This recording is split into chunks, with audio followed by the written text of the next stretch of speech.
So now we have a reloading press. This is the RCB rock checker. You could use Redding, Hornady. The model doesn't make a difference. But again, a number 4 shell holder to hold your modules. So you put that in. And you can use any Magnum die. This happens to be for a 458. The reason being, this is a Magnum module. A 458 has a Magnum base.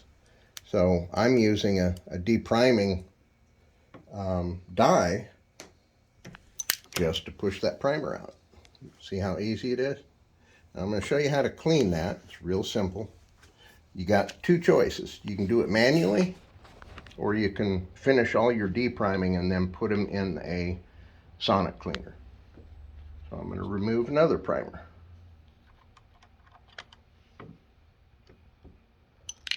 Primer fell out, right? So these are ready to go, ready to be cleaned. The pocket's cleaned. Now I'm going to show you the redneck way to do it. Works just the same. If you don't have a press and die set, you simply get a shell holder, number 4. They're about $8. Put it on any strong surface. Stay videoing there. And then real simple, a little punch set. Hammer and punch. Yep, this is the real easy way to do. Kind of rednecky, but it works. Doesn't do any damage to anything. It's just a slower process. So you slide your module in there, right? Use a punch that's small for the flash hole. Give it 2 or 3 taps, and guess what? Comes out. So I'll show you that again. You don't need this big apparatus of a press. You just need a number 4 shell holder, $8. Slide your module in there that you need to remove the primer, old spent primer. A small punch that's small enough to fit the flash hole. These are cheap too. You can find cheap ones about $12. Expensive ones about 40. 2 or 3 taps is all you need. And your primer module comes out. Okay, so that's how easy it is to remove. And those modules are ready to reload, which we'll show you again in this video.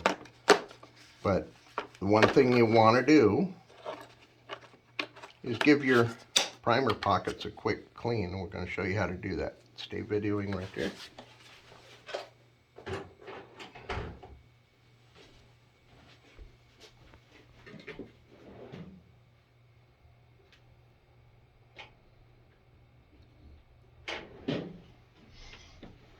This is how you clean your primer modules. Real easy to do.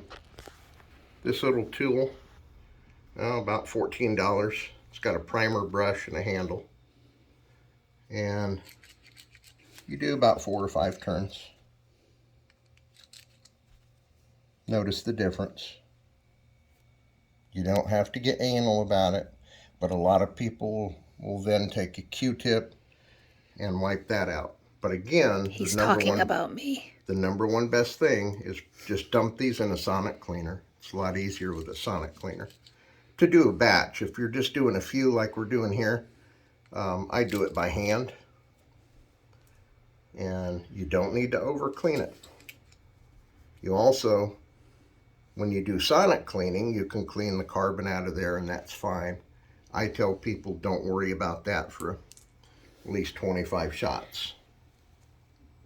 You just need to really make sure that there's nothing in the little hole there. Yep, you want to look through, make sure you don't have any obstructions. Over there, I'm going to show you how to prime these modules again. Now these are the shot modules, and you'll see the difference. Okay, so you got your virgin modules primed. Now you got this that was once fired. There's 4 of them. My hands don't have any grease or oil, so I'm going to take out 4 primers.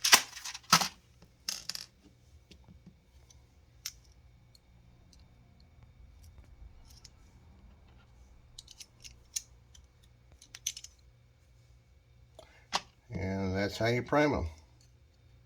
Now these modules are guaranteed to last about 20 reloads, but if your primer pocket feels really, you should feel some resistance, but if they slide in there and it just doesn't feel the same as the first couple you've done, you probably want to discard those modules. Our customers are reporting about 15 to 20 reloads, but if they're hunting for that one important deer, elk, moose, whatever you're going after, they use a virgin module every time. So those are the reloaded modules. We'll include the reloaded modules in a separate plastic bag, the ones that we used at the range and for dial-in, and then we'll put the virgins in the other. But I want to show you the difference when we take the modules and put it in your rifle. So here's a virgin, there's a fired. Okay, and what do you want to guess? The virgin module, when I close the bolt, will be a little tighter than normal. This one will probably feel less resistance because the brass has already engaged the breech plug. So you will feel a difference between virgin modules and the shop modules. Go ahead and pause. Go. Okay, so open your bolt. We're going to show you how to load the module again. We did this in the field video, but I'm just showing you, okay? So we're first going to load a brand new virgin module. It's never been in this rifle. Again, put them in with a 45-degree angle, kind of push towards you and down. Yeah, get up underneath that extractor. Makes it a little bit easier. Yep. The extractor you want to push towards you and down at a 45-degree angle. Push it in. Notice how I wasn't ginger with it, but it's got a nice engagement feel. It bites really good, okay? It really does. Now, after firing, if you do this and it won't come out, it absolutely won't come out, sometimes that happens with a real heavy charge or carbon buildup. Don't let that scare you. This is not a repeater rifle, it's a muzzleloader. So now it's really smooth because it's been cleaned and it's been shot. It's working a lot easier. But if it should be stiff and it won't come out, don't panic. That's why you got a large knob. Take and whack it with your palm like that. You're not going to hurt anything, and it is common in muzzleloaders as they get worn or dirty. Now we're going to shoot, or not shoot, but we're going to place a reloaded module, 45-degree angle, coming into the bolt. Notice my thumb holding the bolt so it doesn't come back. Push it towards you and down. Practice this at home a lot, and you'll find out how easy it gets. Otherwise, it's going to be frustrating. Okay, close the bolt. I still feel bite into the breech plug, which means 100% seal, but oh my gosh, it feels so much easier. Okay, now after you shoot, some of the warning signs.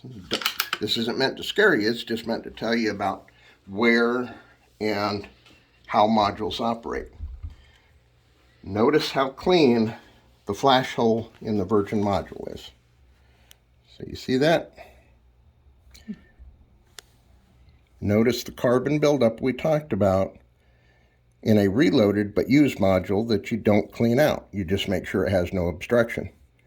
Now, if you should have some light carbon on the shoulder or on the tower, don't worry about it. The majority of it should be in the flash hole only. But if you start seeing some blowback around here, don't panic. If you see heavy carbon on the base or towards the rim, the belt, then you probably want to say, hey, I have a loose breech plug or something's wrong, okay? Don't hesitate to call us. But if you get excessive blowback, don't shoot it until you contact me and send me a picture. Rarely happens, but if you have a really hot charge, it's going to blow more carbon. Usually the carbon doesn't go past this tower or the base. If it goes past the base and towards the bolt, you need to call us. But don't worry about it because it's never happened to any of our customers. I'm just telling you what happened to us in extensive testing because we pushed the boundaries of these to find out the mid-max range. So there you go. And I like how the rifle is performing. I like how it feels. It has gotten tremendously smoother. And it just feels good. Stop the video and I'm going to show you. Start. Okay, now I'm going to show you. This is called a cheater method. I don't like it at all. Some people just get frustrated, or they have huge hands, huge fingers, and they can't load the module inside the receiver. If that happens, pull the bolt out. Again, there's the ejector. Put the module in at a 45-degree angle from you. Push towards you and down. See how easy that is? I'm going to show you. Look how easy that is. Now, I prefer you do it in the rifle and just practice. Do it at home. Do it on your couch. Do it somewhere in your man cave. Be comfortable. But get used to loading it inside the receiver. The whole key, 45-degree angle, push towards you and down. Push towards you and down. Thumb and index finger is what's required here. The more you shoot it, the easier it's going to get, because it's going to wear the modules. Okay? Plus, this is 534 inch, this is 532, so you have some tolerance. Makes it a lot easier. Okay, but again, please try using and loading the modules in the receiver. But if you do have huge hands, this is a way to do it. Leave the module in it, and then remember you got to squeeze the trigger and the top bolt release, push it in, and your module stays in the bolt. That's just a cheater way. Some people need to do that because they have huge fingers. And you only need that one shot, because 100% of our customers, one shot kills on all their deer and elk. Okay? Now I'm going to show you the advanced chamber cleaning that most people don't do on the next video.